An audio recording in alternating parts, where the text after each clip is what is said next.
Gendarme attacks on UN positions intensified across Katanga as the UN went on the defensive. A Katangese Fouga jet bombed and strafed Elizabethville and Jadotville several times during the day, causing great destruction.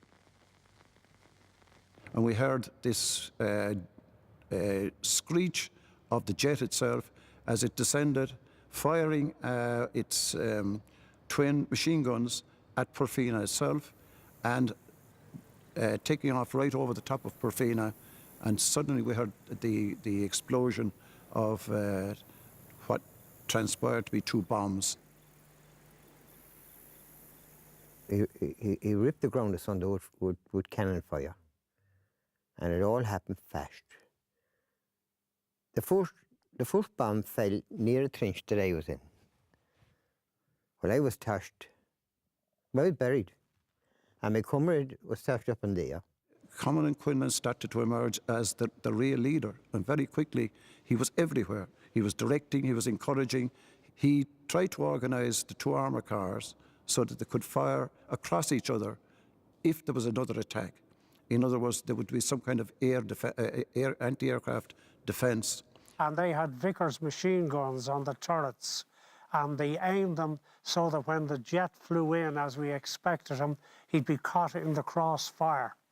And indeed he was. At this time he came again, he did exactly the same, but he came at the other side of Porfina, dropping two more bombs. The two armour cars opened up, but naturally, by the time they had actually tried to identify the aircraft, he was travelling so quickly that he was actually gone and on his way back to Kolwezi.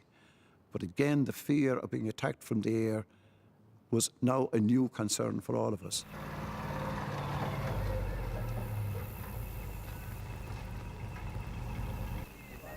In Elizabethville, the Katangese were beginning to make some headway against the UN. Mercenaries attacked an Irish patrol, killing 2 Irish soldiers and capturing the rest.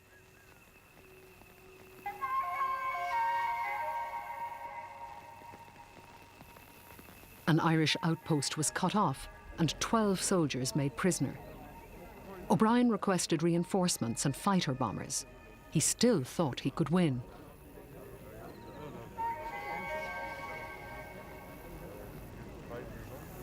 What do you miss most? My wife and kids. And you? What's your name? Sergeant Jeremiah O'Driscoll of the Curragh. From the Curragh? Yeah, married in the Curragh camp. But just keep your fingers crossed that we get out of here. What is your name? Patrick Bourne. Patrick Bourne, from Dublin? Yes. And how are you being treated? Oh, very well.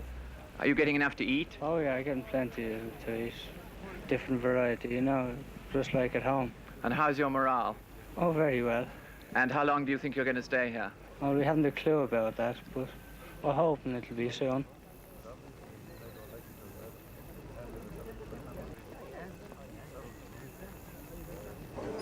Now, night falls very quickly in the Congo, and when I thought it had fallen sufficiently, I got out of my trench. I heard 4 rounds of mortar fire being set off, and the next thing I knew was they were whistling over my head, and I realised that they were coming in my direction. I was probably the target.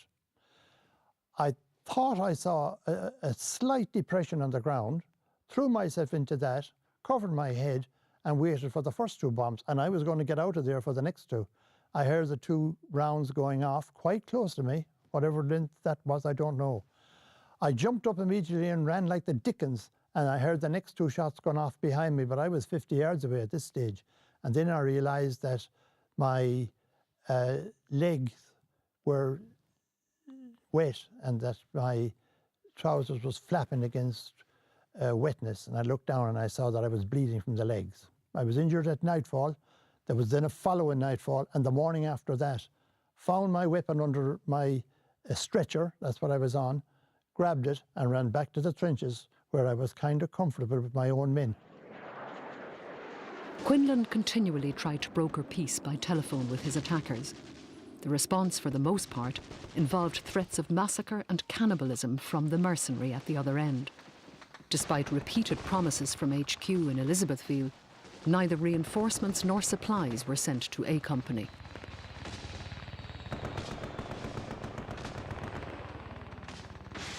Everybody seemed to be busy and doing exactly what they should do. I mean, the obviously training that was there was all put into effect. First time they ever had to do it, but they did it extremely well.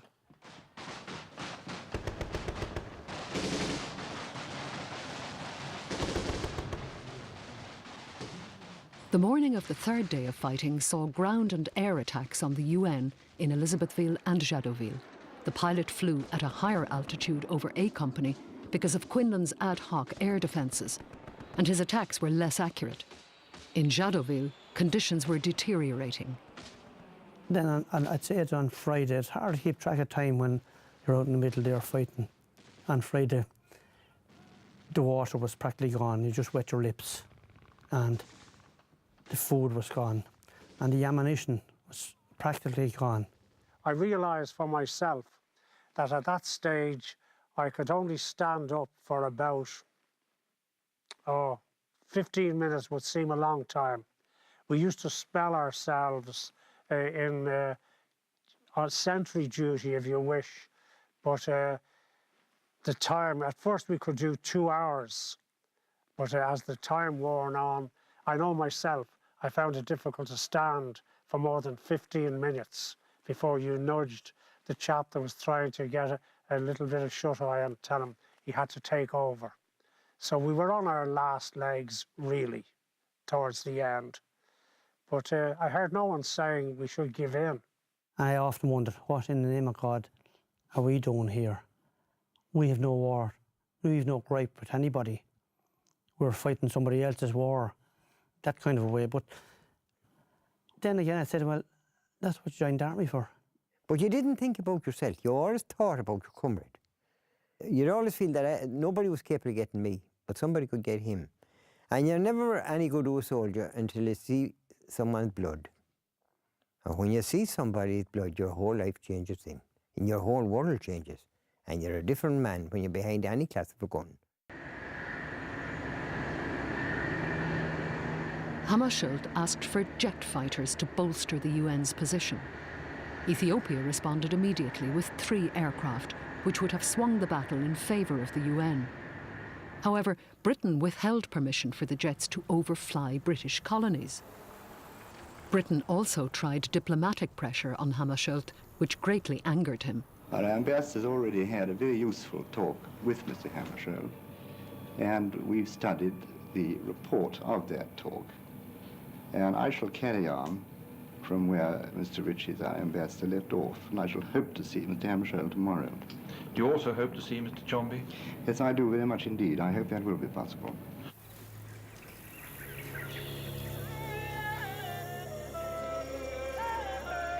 Chombe was encouraged in his resistance to the UN by the support of Britain and the other colonial countries. Rhodesia was reported to have massed troops on her border with Katanga, ready to support him. A Katangese propaganda offensive was remarkably successful. False rumours of the deaths of 57 Irish in Jadotville were widely reported around the world. The big problem was the information that came to us on the Friday evening with the Evening Herald. Black Friday, we called it at the time in Athlone, because there was a power failure in Athlone. Lights were out. I remember walking through the streets of Athlone, having read the Evening Herald, which said that the company was massacred and the officers had been executed by firing squad. On the Saturday, many of the wives of the other officers came from Galway and other places to my mother, and all the wives were together in the house, and they were wondering how to proceed from there, and they were discussing about having memorial services for husbands that would never return, bodies that would never be probably return. It was kind of certainly a black day.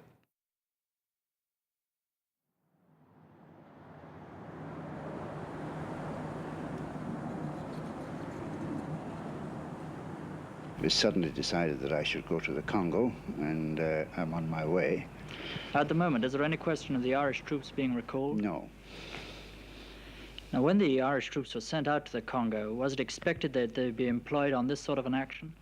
No, it all depends on what you mean by this sort of an action. The whole United Nations action has been, for the last 14 months, to try and stop civil war in the Congo, try to give the Congolese a chance to find their own feet, and to discourage foreign intervention. Has been their object all for the 14 months, and it hasn't changed.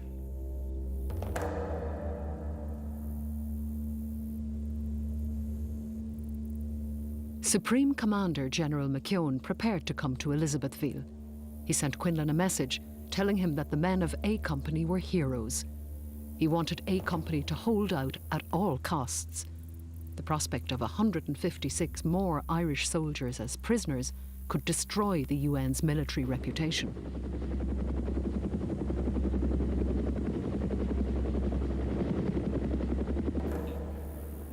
At 9 o'clock, Commandant Quinlan finally received the news he was waiting for. A supply helicopter was on the way, and stronger reinforcements had left and would arrive at Lufira Bridge at 11 o'clock. The helicopter came in from Elizabethville. We could see it clearly in the distance because it was white with the UN sign on the side of it. Paddy Neville, quartermaster, and Bobby Allen, who was the cook at that stage, rushed out with sheets to indicate where the helicopter could land. We got a couple of blankets, actually, and brought them out and put them on the ground where he could land, and put a stone on them and got our bodies out of the way of them and that to them. Because if he came down, he could have come down the trenches or anywhere, you know, because they were all camouflaged and covered and all sorts of yours. But he was very pleased over where we landed. We unloaded it and everyone was looking for a cup of water, but you couldn't use it. And whose fault? Somebody done a boo-boo by putting water into jerry cans anyway. But you couldn't even wash yourself with it because it was contaminated with different oils and diesel and all sorts of yokes.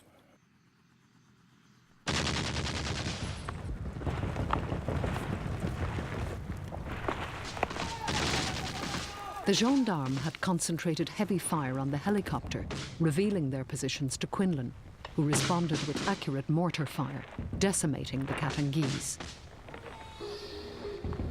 The relief column drew near. Now we had the mortars, and now we had an extra company of the Indian Gurkhas. That certainly buoyed up our morale. And we knew that it was going to be fought properly the second time. We gave the bridge a tremendous bombing, and we also gave their vehicle car parks, we obliterated them.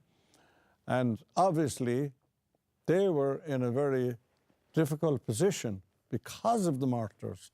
And also, they saw the Gurkhas moving forward on the left flank, while Jimmy Farrell and his platoon were moving on the right.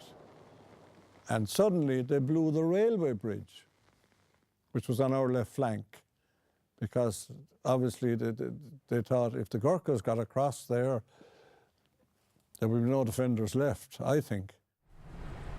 The effects of Quinlan's morning fusillade and the relief column's attack on Lufira Bridge demoralised the Katangese, who mutinied against their white officers.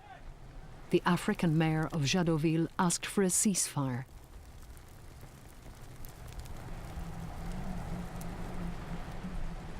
A contingent marched out from Jadotville, about 6 people with a white flag. And our commanding officer, Commandant Quinlan at the time, went to meet them. And not alone did he meet them a few feet from the trench I was in, but he called on a half dozen fellas out of the trenches to present a guard of honour for them coming up the road. All I was told was that we were going to form a guard of honour, that the mayor of Jadotville was going to come up that road, and he was going to have a guard of honour. And that our officers and them, they were to meet and discuss some kind of a ceasefire that'd last. Mayor asked for ceasefire, agreed on condition that Bridge Garrison would also cease fire and that Jet would be grounded. This was agreed to. We are getting water and food. We have not, repeat, not surrendered. Present arrangements will avoid heavy casualties on all sides. High-level talks can fix the rest. We are ready and waiting. Tommy der Fara agus Olav. And the gendarmes, of course, came along and they went inspecting our area. They were looking for bodies. And they wouldn't believe.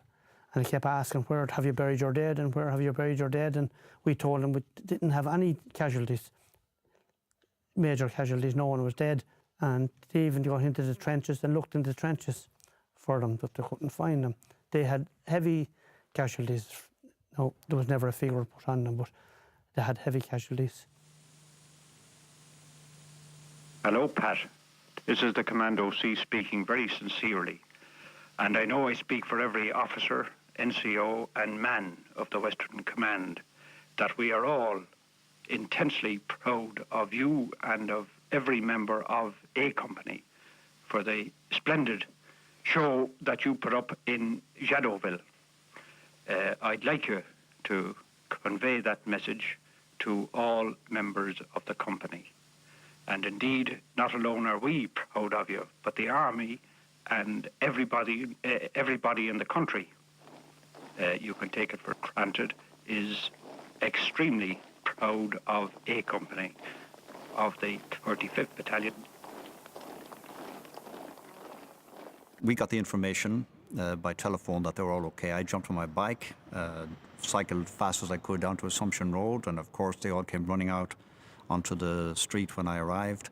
And just at the same time, a staff car arrived from Costume Barracks, and Commandant Owen Curtin was in this car.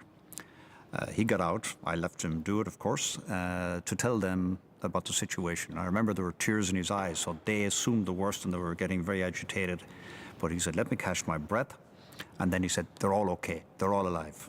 And of course, great celebrations, women crying with relief, children jumping about, everybody hugging each other.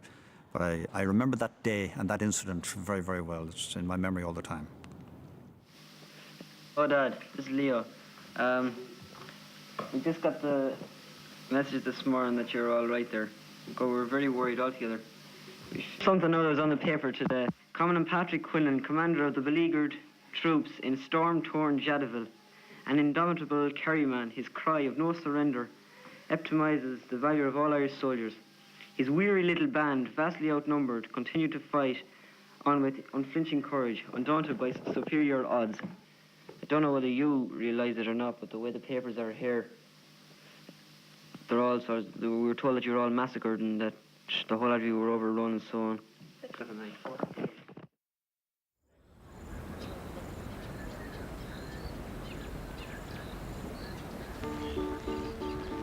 Hammarskjöld excitedly cabled UN HQ in New York with what he considered very important news.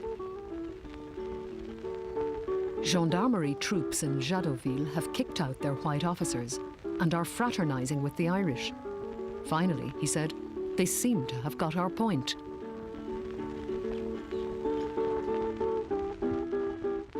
Jumba had asked for a meeting with O'Brien in Rhodesia. O'Brien cabled Hammarskjöld that they should not meet there because it would accept the arbitration of the British. Hammarskjöld ignored O'Brien and decided to go himself. He felt that O'Brien was now part of the problem and had decided to fire him on his return. Commandant Quinlan called a conference at about 2000 hours, at which I remember vividly him stating that we had performed heroically, that the company had fought tremendously well, congratulated all the platoon commanders and the NCOs and the men for the work they had done, but had to inform us that the relief column had again returned to Elizabethville. The relief column had been attacked by the Fouga jet, with 3 killed and more injured. Attempts to cross the bridge failed. The commander of the relief column reported back to Battalion HQ, and they were ordered to return. When you get an order in the army from the battalion down to the company, you obey it. The order was to about turn and go home. That's exactly what we did. We were surprised, to say the very least of it. The lads at the bridge did their very best. Some of them were wounded, some of them were killed on the 2 forays they made on that bridge. And we know that, and we respect it, and we recognise their courage. They didn't succeed.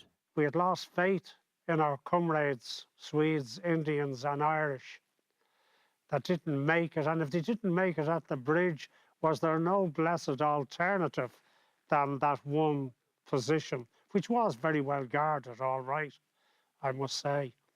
But the area was a big area. We felt badly about that.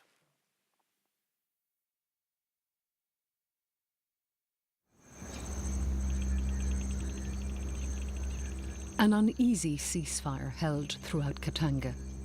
The day was insufferably hot, and the men of A Company were finding the thirst almost unbearable. Quinlan radioed HQ that the ceasefire conditions were not being observed. There was no water, and during morning mass, the Fouga flew over. Godefroy Munongo, Minister of the Interior, arrived in Jadotville. Now was the moment of truth for Katanga and the United Nations, and Munongo was about to swing the balance to the side of Katanga. He summoned Quinlan to meet him.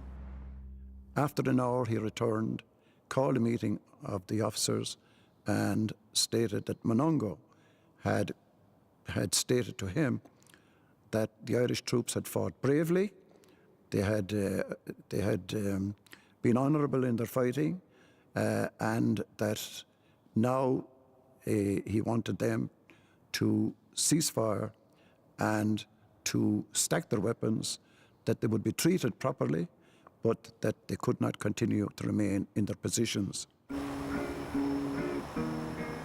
Hammarskjöld was in a relaxed mood as he waited at the airport, confident that he could deal with Chombe as he had the year before. He was, after all, one of the world's most able negotiators, a man who commanded universal respect, even from his enemies. Chombe was also on his way, accompanied by the British consul. They were encouraged by the news from Jadotville. As he left, he read the final cables. By now, Hammarskjöld was aware of the changes in Jadotville. He knew that his job would be a lot more difficult now.